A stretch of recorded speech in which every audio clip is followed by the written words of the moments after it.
homeopathy.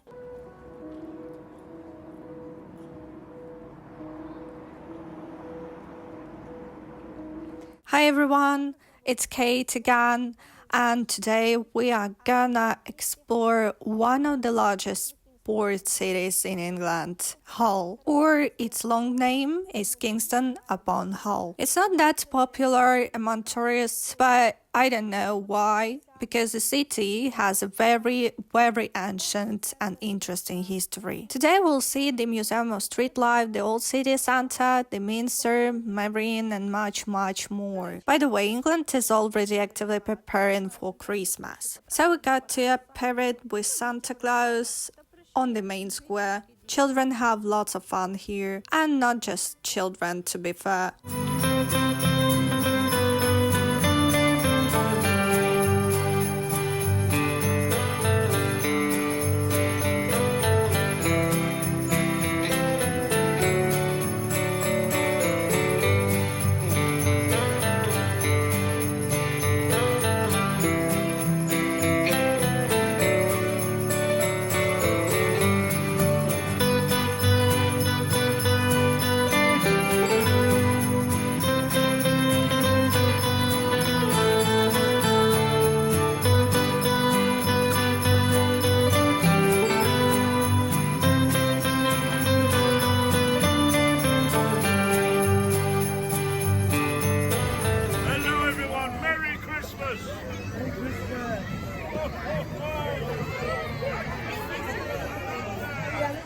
We start our walk around the city from the square, Queen Victoria Square, where there is her monument. She is one of the most famous British monarchs, and after her visit to the city, the monarch became one of the most recognizable figures of Hull. Now the square is often turned into a filming set. Episodes for different series were made here, for example, The Crown and Victoria, the films Enola Holmes and London Vacations. Opportunity to be just ordinary on the most extraordinary night of my life. Lillibet will bring them through. I hope so. Let's go further. While we're going to the next place, I'll tell you a bit of history of the city. The village of Hull was founded in the late 10th century. The monks of the Abbey of Beverley needed a port from where the wool from their estates could be exported. They chose this place. The exact date of foundation is unknown, but it was first mentioned in 1893. Later, it was served as a port for military cargo, a commercial and industrial center, and also a center for fishing and whaling industries. Hull was one of the first battlefields during the English Civil War, when the transition from absolute to constitutional monarchy was taking place. Oh, we've reached the Museum of Street Life. And today there is a Victorian Christmas here. Let's see what it is. By the way, the museum is free. This museum was opened in 1989 by the Member of Parliament.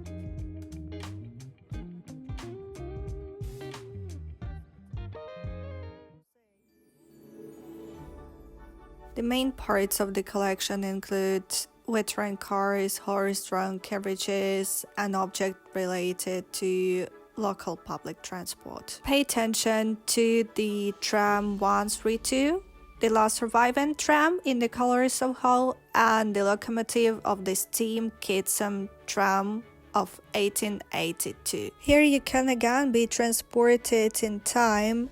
Walk along the main streets of the 1940s, take a ride on an old tram, go back to the past. To be fair, everyone will find something interesting here, both children and adults. Here you can see old games, a policeman who loves a Victorian foot massage machine, and you can meet Queen Victoria.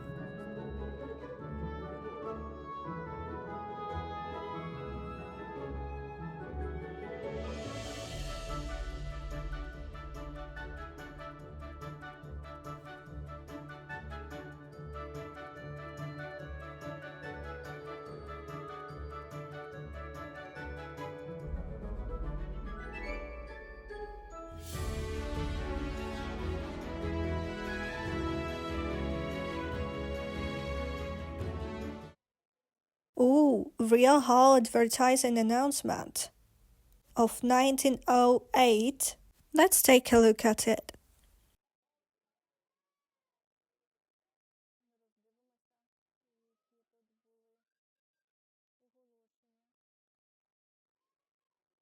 Ooh, homeopathy. And beauty industry? Relevant as always.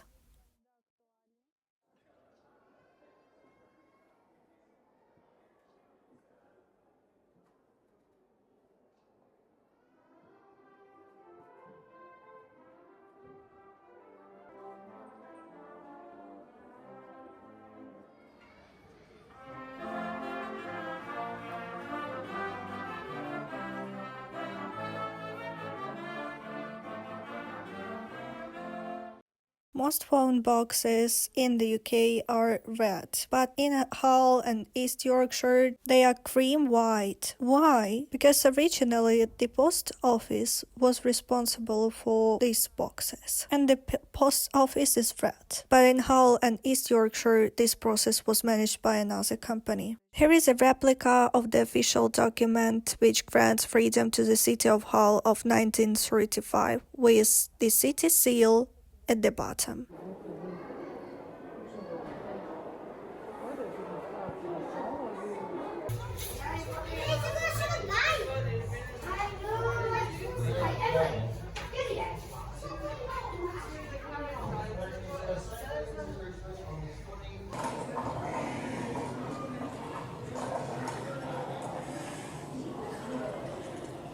No.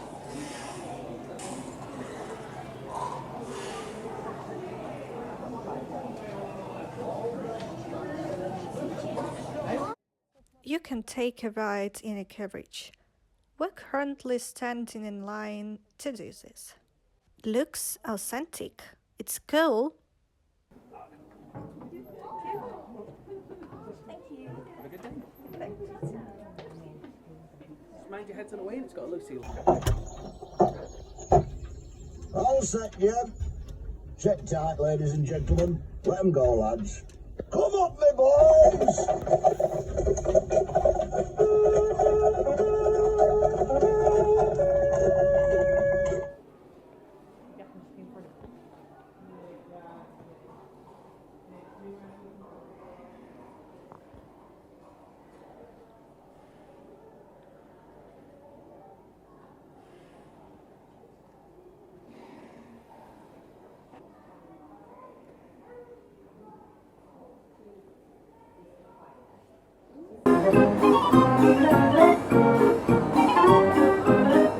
There is also the Hull and East Riding Museum here. Here you can embark on a journey through 235 million years of history, from a personal encounter with a woolly mammoth to appreciating the beauty of stunning mosaics in Roman baths. The museum's exhibition shows how people lived in this region over the years.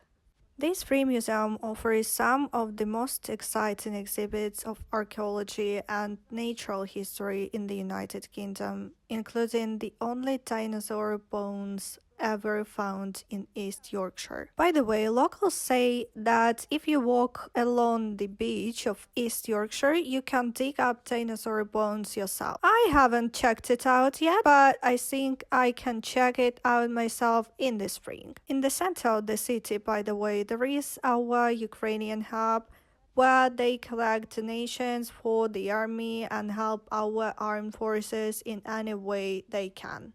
There is a community group created in response to the invasion in February 2022. As volunteers say, we wanted to help Ukrainian refugees with aid collected from the residents of Hull and the surrounding area and transported to where it was needed. First, the volunteers worked in a store where they sorted, received, packed, loaded donations and loaded trucks. They sent them to Ukraine, Poland and Romania, at least 15 trucks weighing about 12 tons each with 26 pallets of humanitarian aid, were sent and continue to be sent. They sent the necessary items such as food, medicine, beds, mattresses, toys, strollers, and feed for pets. And help for the armed forces is constantly being collected, not just for refugees. All thanks to volunteers. Also, our children and adults are constantly making some kind of handmade stuff, for example, soap, a blanket, and other things that are then sold at the hub for donations.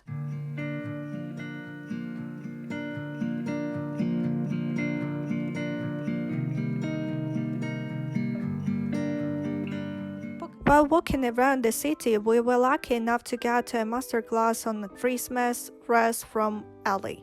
Ellie is our local guardian angel. She has been helping Ukrainians all this time, and not only Ukrainians. She's a teacher and a volunteer and does a lot of different good things for which we are all grateful to her. Let's return to our wreaths. Researchers associate the appearance of the first wreath with the name of the Lutheran theologian John, who lived in the middle of the 10th century and was engaged in the upbringing of orphan children.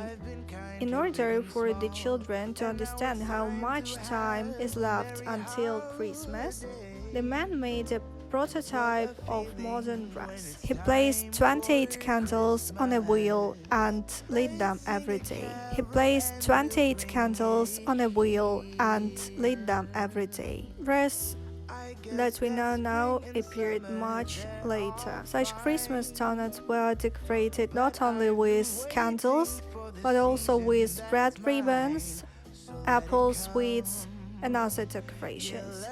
It's believed that each of the details of the wreath has a special secret meaning. For example, the circle in the shape of which the wreath is woven means eternal hope. Some people believe that this wreath can help you to make your dreams come true.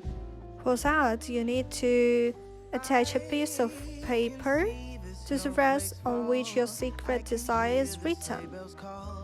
It's important to hide this piece of paper from the eyes among other decorations. Bear this in mind. In fact, it's good to come to such a master class not only to make yourself or a friend a gift decoration for your home, but also for the atmosphere, because the atmosphere here is wonderful. Today we are making wool wreaths. In fact, if you delve deeper into the history of wreaths, then in ancient pagan cultures they symbolize nature and were used in honor of the return of the sun and the promise of spring. If you like to be creative, then try it.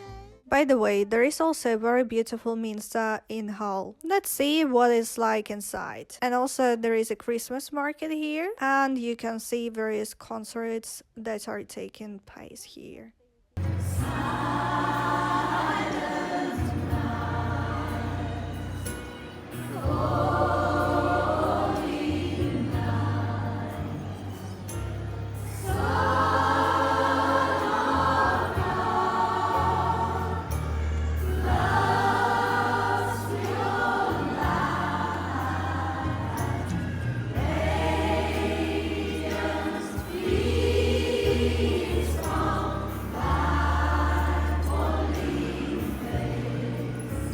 In the Minster, there is also a small corner of Ukraine.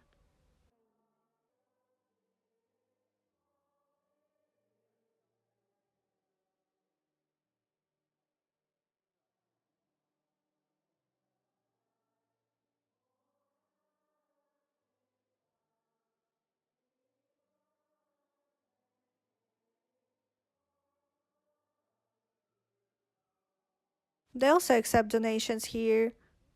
Minster dates back to the end of the 10th century. The window patterns in the cathedral were inspired by the Saint Chapel of Louis IX in Paris and the church itself became a model for other large churches in the perpendicular period. Other elements that make the Minster unique are two windows of art and crafts designed by the neighboring famous sculptor Green. The sixth largest organ in the country, built in the 15th century, unique hand-carved ants for benches from the Middle Ages, and the Victorian era furniture by Robert Mouse Thompson, with his signature mice, as well as a beautiful carved, colorful marble font dates approximately 1380, which was used by abolitionist William Wilberforce, that's a British politician and the leader of the abolition movement of the slave trade.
That's a fish from the famous fish trail. It helps to reveal the city to you in a different way and discover areas about the existence of which you never knew. That's a unique work of art that sees researchers looking for 41 fish throughout the city center. The trail starts not far from Mary Square and ends at the top of High Friar Gate. Created by artist Gordon Young in 1992, the fish are represented in life size, from a scale of 36 tiny minnows to a 10-foot stingray with a view of Victoria Pier.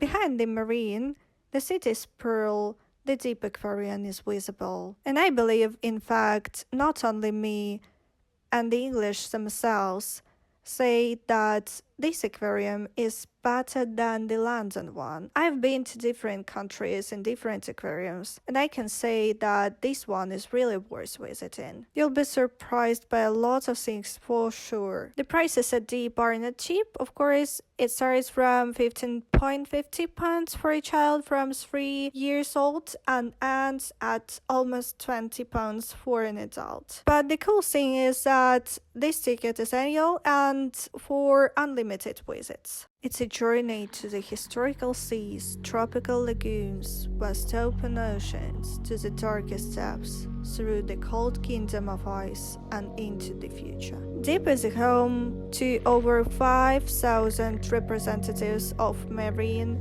and oceanic flora and fauna. There are sharks, rays, the only pair of green swordfish in the UK, a colony of gentoo penguins, a loggerhead sea turtle, and much, much more. What else? There are dive shows feeding of penguins, and there is also an observation tunnel. And you can end your visit with a ride on a glass lift through a 20-meter aquarium of the endless ocean. Well, our journey with you today is coming to an end, but we'll definitely see each other soon.